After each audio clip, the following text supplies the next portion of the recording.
عاشورائی اقدار میں سے ایک اہم ترین قدر جس کو امام حسین علیہ السلام نے اس جہاد میں فتح کیا اور اس کے بوسیدہ پیکر میں دوبارہ جان ڈالی، وہ عزت و شرف انسانی ہے۔ مدینہ سے لے کر کربلا تک حضرت امام حسین علیہ السلام کے فرامین میں اگر غور کیا جائے تو جگہ جگہ عزت و شرف کے حصول اور ذلت سے دوری کے اقوال نظر آتے ہیں۔ کربلا کا درس عزت، شرف اور کرامت انسانی ہے۔ آئیں کربلا سے سیکھیں کہ عزت کسے کہا جاتا ہے، عزت مند کون ہے اور انسان کو عزت کیسے ملتی ہے۔ اگر عزت سے روح کو نکال دیا جائے تو باقی فقط عزت کا ڈھانچہ رہ جائے گا۔ جب عزت فقط ایک مردہ اور نحیف جسم کی طرح رہ جائے، اس وقت لوگوں کو احساس عزت تو ہونے لگتا ہے لیکن حقیقت میں عزیز نہیں ہوتے۔ جن کو یہ گمان ہو رہا تھا کہ ہم بڑے عزیز ہیں، سید الشہداء علیہ السلام نے انہیں یہ بتا دیا کہ تم حقیقت میں ذلت میں مبتلا ہو۔ تم نے اپنی ذلت کا نام عزت رکھا ہوا ہے۔ اگر عزت کا راستہ پوچھنا چاہتے ہو اور عزت کا مقام معلوم کرنا چاہتے ہو تو آؤ میں تمہیں بتاتا ہوں کہ عزت کسے کہتے ہیں۔ ویسے تو لوگ بہت خوش تھے کہ ہم ستمگر نہیں ہیں، لیکن امام حسین علیہ السلام نے فرمایا کہ تم ستمگر تو نہیں ہو لیکن ستم پذیر ضرور ہو، چونکہ ستمگری اور ستم پذیری دونوں جرم ہیں۔ امام حسین علیہ السلام نے ارشاد فرمایا، تم نہیں دیکھتے کہ حق پر عمل نہیں ہو رہا اور باطل سے منع کرنے والا کوئی نہیں، تو مومن کو چاہیے کہ اپنے پروردگار سے ملاقات کے لیے تیار رہے۔ میں تو موت کو سعادت اور ظالموں کے درمیان زندگی کو ذلت سمجھتا ہوں۔ زندگی میں نہ ستمگر رہو اور نہ ہی ستم پذیر رہو، بلکہ ظالموں کے اندر رہ کر ان کے زیر سایہ اور ان کی سرپرستی میں ایک دن کی زندگی بھی تمہارے لیے ذلت ہے۔ زندگی اور عزت و شرف جو خدا نے تمہیں دیا ہے، اس کا تقاضا یہ ہے کہ ایک دن عزت کی موت مرنا ظالموں کے سائے میں عمر بھر ذلت کی زندگی بسر کرنے سے بہتر ہے۔ عزت مانگتے ہو، عزت کے دل دادا ہو اور عزت کی راہ اپنانا چاہتے ہو تو آؤ امام حسین علیہ السلام سے سیکھو کہ عزت کسے کہا جاتا ہے۔ آپ نے حر بن یزید رہائی کے ساتھ گفتگو میں فرمایا، موت سے ڈرنا میرے شایان شان نہیں ہے۔ عزت پر فائز ہونے اور حق کو زندہ کرنے کی راہ میں موت کتنی آسان ہے۔ عزت کی راہ میں موت ابدی حیات کا نام ہے، جبکہ ذلت کی زندگی دائمی موت کے علاوہ کچھ بھی نہیں۔ تم مجھے موت سے ڈراتے ہو، تمہارا تیر خطا گیا اور تمہارا گمان باطل ہے۔ اس سے نہیں ڈرتا، میرا نفس اس سے کہیں زیادہ کریم اور میری ہمت اس سے کہیں زیادہ بلند ہے کہ موت کے خوف سے ظلم برداشت کرتا رہوں۔ تم مجھے قتل کرنے کے علاوہ میرا کچھ نہیں بگاڑ سکتے۔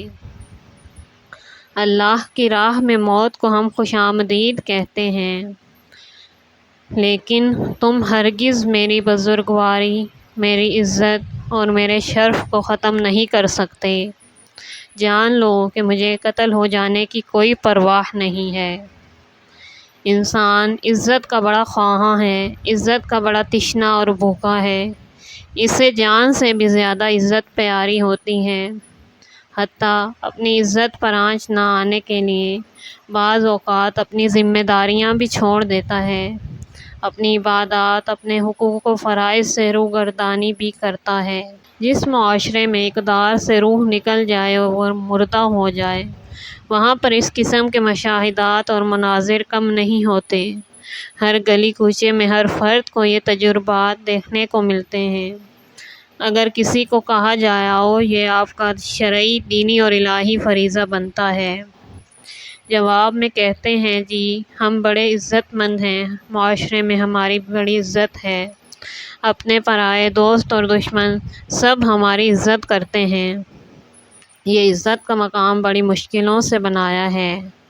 مجھے 30-40 سال لگے ہیں کہ میں نے عزت کا مقام بنایا ہے۔ ایک مجلس میں شرکت کر کے یا ایک احتجاج میں شریک ہو کر اپنی ذمہ داری نبھانے سے 30-40 سالہ بنی بنائی عزت ساری خاک میں مل جائے گی۔ اللہ تعالیٰ کا ارشاد ہے، انسان کو تقوی الہی کی طرف بلایا جائے تو اسے گناہ گارانہ عزت یاد آ جاتی ہے۔ وہ اپنی گناہ آلود عزت کے چکر میں پڑ جاتا ہے۔ خداوند فرماتا ہے، عزت وہ نہیں جو تم گناہوں سے حاصل کرتے ہو، بلکہ عزت حاصل کرنا چاہتے ہو تو اس کا پتہ ہم آپ کو بتاتے ہیں کہ عزت ساری کی ساری خدا کے ہاں ہے۔ عزت گلی اور کوچوں میں نہیں ملے گی، عزت دوست اور دشمن سے نہیں ملے گی، بلکہ اگر عزت چاہتے ہو اس کا پتہ یہ ہے، ساری کی ساری عزت بارگاہ خدا میں ہے۔ انسان ہر چیز کو جان پر قربان کر دیتا ہے، اپنا مال، ساری زندگی کی کمائی، اپنی ساری پونجی اپنی جان پر قربان کر دیتا ہے۔ اپنا مقام اور پوسٹ بھی اگر جان بچانے کے لیے دینا پڑے تو وہ بھی دے دیتا ہے۔ کہتا ہے مجھے ان کی ضرورت نہیں، فقط میری جان بچ جائے۔ ایک چیز اس سے بھی زیادہ قیمتی ہے جس کو بچانے کے لیے اپنی جان بھی دے دیتا ہے، وہ انسان کی عزت ہے۔ جان کو نثار کرنے سے سخت عزت کو نثار کرنا ہے، لہٰذا عزت بچانے کے لیے انسان جان بھی دے دیتا ہے۔ دنیا داروں کو دیکھیے، اگر ان کی عزت و ناموس خدا نخواستہ خطرے میں پڑ جائے تو اپنی جان کی بازی لگا دیتے ہیں، زندگی ہار جاتے ہیں، لیکن ان کا تصور اور گمان یہ ہوتا ہے کہ ہم نے اپنی عزت بچا لی۔ مختلف ممالک کے درمیان جنگ چھڑ جاتی ہے تو وطن و مملکت اور قوم و ملت کی عزت اسی میں ہوتی ہے کہ اپنی عزت اجتماعی کو بچا لیں، اگرچہ اس راہ میں انسانی جانیں قربان ہو جائیں۔ عزت کی خاطر جان تک دے دینا انسان کے لیے بہت معمولی بات ہے۔ بڑے اور عظیم لوگ وہ نہیں ہوتے جو اپنی جان بچا لیں، بلکہ بڑے اور عظیم لوگ وہ سمجھے جاتے ہیں جو عزت کی راہ میں جان کی قربانی پیش کر دیتے ہیں۔ بس معلوم ہوا کہ عزت سب سے قیمتی متاع ہے جو انسان کے لیے سب سے پسندیدہ اور پیاری چیز ہے۔ عزت و شرف ایک ایسی قدر ہے جو انسان کی مطلوب و مقصود ہے، لیکن اس کو یہ معلوم نہیں کہ عزت ہے کیا، کہاں سے ملتی ہے اور کیسے بچائی جاتی ہے۔ ان چیزوں کو جاننے کے لیے سید الشہداء امام حسین علیہ السلام کی تعلیمات کا مطالعہ ضروری ہے۔ اللہ تبارک و تعالیٰ کے اسماء حسنی و مبارکہ میں سے ایک اسم عزیز اور صفات عالیہ میں سے ایک صفت عزت ہے۔ جا بجا قرآن، دعا اور مناجات میں یہ اسم عزیز تکرار ہوا ہے، کبھی دوسرے اسماء کے ساتھ مل کر اور کبھی تنہا بیان ہوا ہے۔ اسی طرح یہ صفت عزت رسول اللہ صلی اللہ علیہ وآلہ وسلم اور مومنین کے لیے بھی استعمال ہوئی ہے۔ عزت اللہ کے لیے ہے، عزت رسول صلی اللہ علیہ وآلہ وسلم کے لیے اور مومنین کے لیے ہے۔ خدا بھی عزیز ہے، رسول صلی اللہ علیہ وآلہ وسلم بھی اور مومنین بھی۔ وہ کون سی عزت ہے جو اللہ، رسول صلی اللہ علیہ وآلہ وسلم اور مومنین کے لیے ثابت ہے؟ خدا کی عزت کے معنی ہرگز یہ نہیں کہ معاذ اللہ خدا کی اپنی گلی میں بڑی عزت ہے، دوست دشمن اپنے پرائے سب اللہ کی عزت کرتے ہیں۔ خداوند کے عزیز ہونے کا معنی یہ بھی نہیں کہ تمام مخلوق اس کے سامنے جھک جائے، بلکہ وہ تو ایسا عزیز ہے کہ کوئی اس کی اطاعت کرے تب بھی وہ عزیز ہے، اگر کوئی اس کی معصیت کرے تب بھی وہ عزیز، اگر فاسق سامنے آ جائے تب بھی وہ عزیز ہے، اگر منافق سامنے آ جائے تب بھی وہ عزیز ہے۔ خدا کی عزت میں کسی کے کفر و نفاق یا کسی کی معصیت سے کوئی کمی نہیں آتی، تو انسانوں کی عزت بھی وہ نہیں جو گلیوں کوچوں کے لوگ کرتے ہیں۔ عزت کا منبع یہ لوگ نہیں ہیں۔ گمان نہ کریں کہ لوگوں نے ہمیں بڑی عزت دے رکھی ہے، بلکہ عزت وہ ہے جو خدا کسی کو عطا کرے۔ عزت کا منبع خدا ہے۔ بعض اوقات ہم سوچتے ہیں کہ اپنی ذمہ داری ادا کرنے سے ہماری عزت خراب ہو جائے گی۔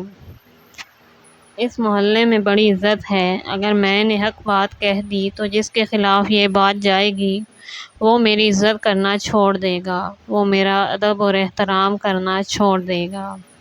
یہ وہی معصیت کارانہ عزت ہے، اور آیت کا ترجمہ ہے کی طرف بلایا جائے تو ان کو گناہ گارانہ عزت یاد آ جاتی ہے۔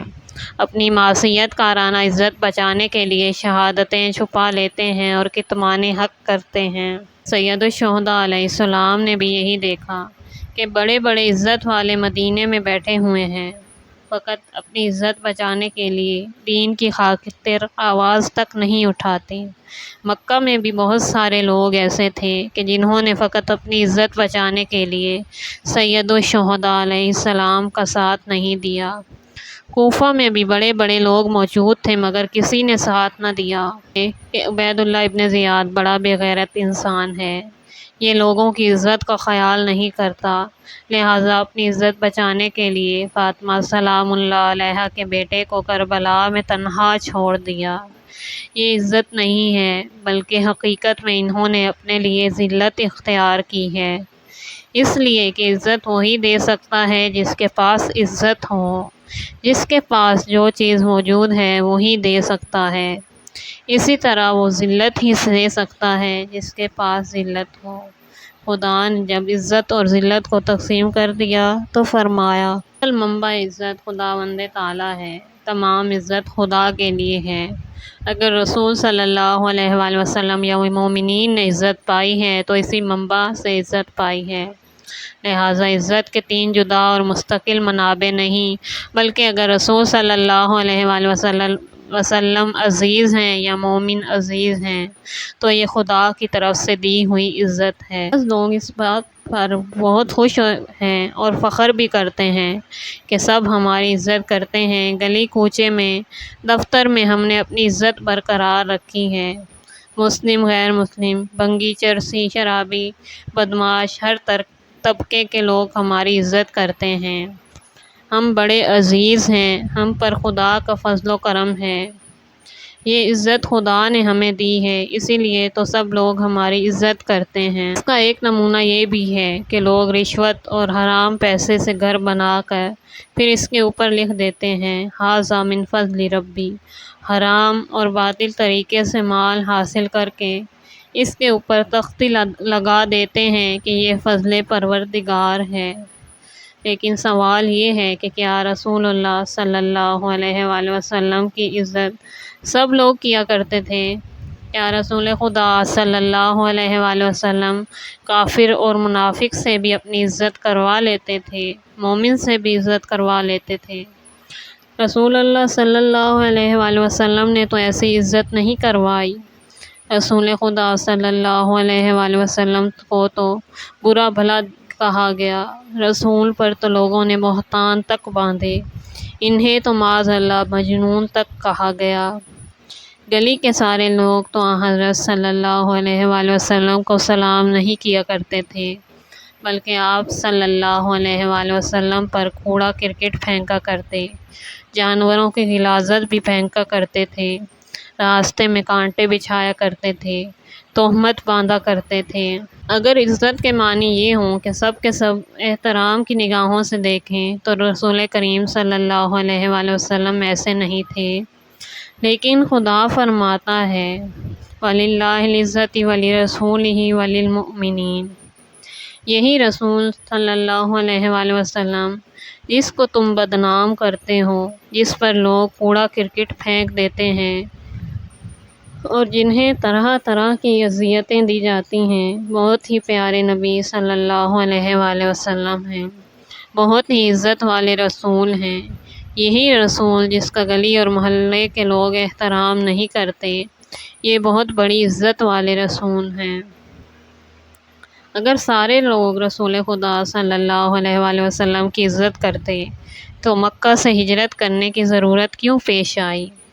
بلکہ مکہ کے لوگوں نے آپ صلی اللہ علیہ وآلہ وسلم کے احترام کا خیال نہیں رکھا، ابو جہل اور ابو لہب جیسے بھی اگر رسول خدا صلی اللہ علیہ وآلہ وسلم کا احترام کرنا شروع کر دیتے تو یہ عزت نہ ہوتی، بلکہ یہ ذلت اور ننگ و عار ہوتی۔ یہ ہرگز نہیں ہو سکتا کہ جو رسول صلی اللہ علیہ وآلہ وسلم خدا کو عزیز ہوں وہ دشمن خدا کو بھی عزیز ہوں۔ دشمن خدا جس کی عزت کرتے ہوں وہ کبھی عزیز نہیں ہو سکتا، وہ کبھی پیارا اور محبوب نہیں ہو سکتا، بلکہ اس کے دل میں ضرور کھوٹ ہے۔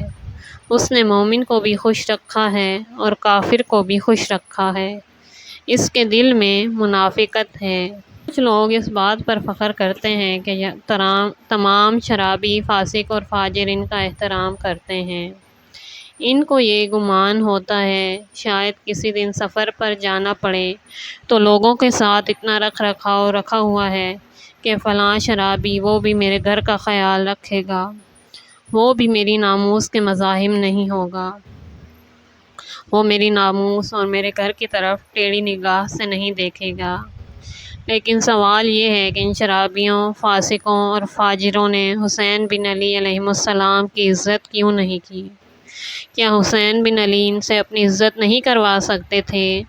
آیا شام غریباں کو حسین بن علی کے قیام میں آگ لگانے والے اتنا نہیں جانتے تھے کہ یہ نبی صلی اللہ علیہ وآلہ وسلم کی اولاد ہیں، یہ اہل بیت رسول ہیں، یہ رسول اللہ کی بیٹیاں ہیں، یہ فاطمہ سلام اللہ علیہا اور علی علیہ السلام کی بیٹیاں ہیں، ہمیں ان کی عزت کرنی چاہیے۔ کیا حسین بن علی علیہ السلام اس مشکل وقت کے لیے اتنا رکھ رکھاؤ لوگوں کے ساتھ نہیں رکھ سکتے تھے کہ جب وہ شہید ہو جائیں تو ان کے تعلقات کی وجہ سے لوگ ان کی ناموس کے مزاحم نہ ہوں؟ لیکن حسین بن علی نے کبھی جھوٹی عزت لوگوں سے نہیں مانگی، چونکہ لوگوں کے پاس عزت ہوتی ہی نہیں ہے، عزت خدا کے پاس ہوتی ہے۔ امام حسین علیہ السلام کو یقین تھا کہ مجھے شہید کر دیا جائے گا اور یہ صحرائی درندے میرا جنازہ بھی لوٹیں گے، خیام میں بھی آگ لگائیں گے، لیکن امام حسین علیہ السلام نے ان سے یہ نہیں کہا کہ میرے جنازے کی عزت کریں، خیام میں تشریف فرما نبی زادیاں ہیں ان کی عزت کریں، اس لیے کہ امام حسین علیہ السلام کو اپنا منبع عزت معلوم تھا۔ فرمایا میں خدا کی راہ میں نکلا ہوں، اس عزت والے کی راہ میں نکلا ہوں، اگر اس نے چاہا تو وہ مجھے اور میری ناموس کو عزت دے گا، لیکن جن کی خود عزت نہیں میں ان کے سہارے پر اپنی ناموس کو چھوڑ کر نہیں جا سکتا۔ یہ وہ عزت ہے جو حسین بن علی نے ہمیں سکھائی۔ عزت والے وہ ہوتے ہیں کہ جہاں پر ذلت ہو وہاں انہیں کوئی ٹکنے نہیں دیتا، جہاں پر عزت کا مقام ہو وہ امام عزت بن جاتے ہیں۔